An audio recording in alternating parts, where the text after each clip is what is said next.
All right, Senator, we're going to go all the way to Payson, where Bruce has a question about immigration and what happened in California. Bruce, you're on the line with Senator Lee. Yes, Senator Lee. The majority of World War I in the 19 teens was fought in the Middle East, and we know that there was a massacre of Christians that occurred in Pakistan back at that time, I think in 1916 or 17. And currently there is, an ongoing massacre and a systematic destruction of all the Christianity in that region today, in particular in Syria. Now, are we going to allow continued immigration from Syria to the United States of these Muslims, or are we going to figure out some way to vet them, or should we select only the Christians who are being singled out for destruction currently, and of course any other religious groups that happen to be over there in the Middle East are also marked for destruction, at some future date, anybody that's non-Islam? Bruce, thank you for your question. I appreciate your willingness to call in and to raise questions that are similar to many that I've received from people throughout our state and across the country.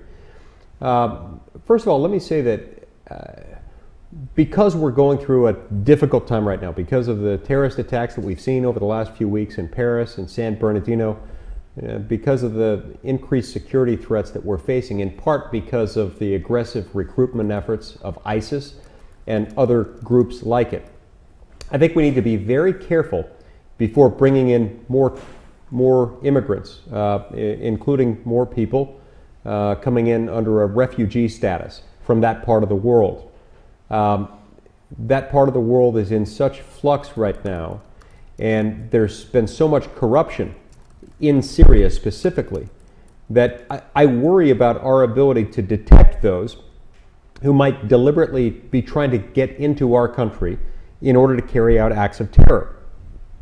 That's one of the reasons why I am supportive of the legislation passed by the House of Representatives 2 weeks ago that would hit the pause button for the time being on receiving more refugees from that part of the world while we figure out what processes we can put in place to make sure that people coming into this country from that part of the world are not going to do us harm. With respect to the part of your question that asks specifically, will we take Christians but not Muslims from Syria? I don't think, Bruce, that it's appropriate for us to apply a religious test. It creates a number of problems. Personally, I look at this as a lifelong member of the Church of Jesus Christ of Latter-day Saints. We are a religious minority, basically everywhere other than Utah. My ancestors were subject to the extermination order issued by Governor Boggs in the 1830s in Missouri. And I get nervous anytime you have government action taken that imposes a religious test of any kind. Moreover, if we start saying, yeah, we'll take refugees from Syria as long as they're Christians and not Muslims, not only is that offensive to our constitutional system, to the First Amendment, and to our way of life here in America, but it also would open the door for all kinds of mischief of people who could be claiming to be one thing when in fact they're something else.